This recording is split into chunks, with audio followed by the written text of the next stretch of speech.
Imagine being locked in a tiny room. No windows. No voices. No human contact. Just silence. For months, or even years. Psychologists say this kind of isolation can slowly break the human mind. This is the hidden reality of solitary confinement. 1. The human brain was never designed for isolation. Human beings are deeply social creatures. Our minds rely on interaction with others to stay balanced and emotionally stable. Every conversation we have acts like a mirror. It helps us confirm whether our thoughts and perceptions make sense. Psychologists often refer to this process as social reality testing. But when a person is suddenly cut off from all social contact, that feedback system disappears. Without other people to ground us in reality, the mind begins turning inward. And that's when the psychological damage can begin. 2. What happens to the brain in solitary confinement? When someone is forced to live in extreme isolation, the body initially reacts with intense stress. Stress hormones surge, keeping the brain in a constant state of alertness. Over time, this prolonged stress begins to change how the brain functions. The limbic system, which regulates fear and emotional reactions, becomes highly sensitive and overactive. At the same time, the prefrontal cortex, responsible for reasoning, judgment, and self-control, can become weaker. This imbalance slowly shifts the brain from logical thinking toward pure emotional survival. 3. Psychological effects of long-term isolation. As isolation continues, many prisoners begin experiencing severe psychological symptoms. Depression becomes common. Obsessive thoughts start repeating endlessly. Anxiety grows stronger. Some people begin hearing voices or seeing things that aren't there.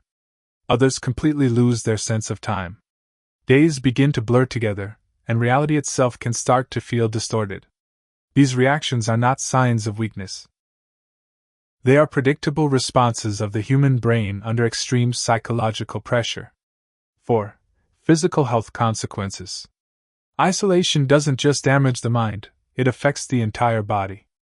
People in prolonged solitary confinement often report heart palpitations and dizziness, chronic headaches, sleep disorders and loss of time perception, digestive problems and loss of appetite. Under constant stress, the body struggles to maintain normal physical health. 5. Why many experts call it psychological torture.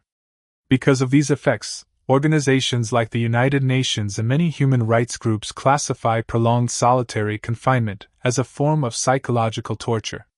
Yet the practice remains common in the United States prison system. In 2019, more than 120,000 prisoners were held in solitary confinement, often locked inside cells about 6 by 9 feet for 22 to 24 hours a day. Some people are placed there for violent behavior, but others have been sent to solitary confinement for relatively minor infractions. 6. The long-term damage after prison. The psychological effects don't always disappear when someone leaves solitary confinement. Former prisoners frequently struggle with intense anxiety, paranoia, and difficulty reconnecting with other people. Studies suggest that people who have experienced solitary confinement are 3 times more likely to develop post-traumatic stress disorder. Simple everyday situations, crowded rooms, conversations with strangers, or even ordinary noise can trigger overwhelming stress. 7. A different approach to justice. Not every country treats prisoners the same way. In Norway, prisons focus heavily on rehabilitation, education, and humane living conditions. Instead of extreme isolation, prisoners are encouraged to develop skills and reconnect with society. The result is one of the lowest recidivism rates in the world, meaning far fewer people return to prison after release. Final thought. Human psychology reveals something powerful. People are far more likely to heal, change, and grow through connection rather than isolation. Because when we remove human contact for too long, we are not just punishing behavior. We may be damaging the human mind itself.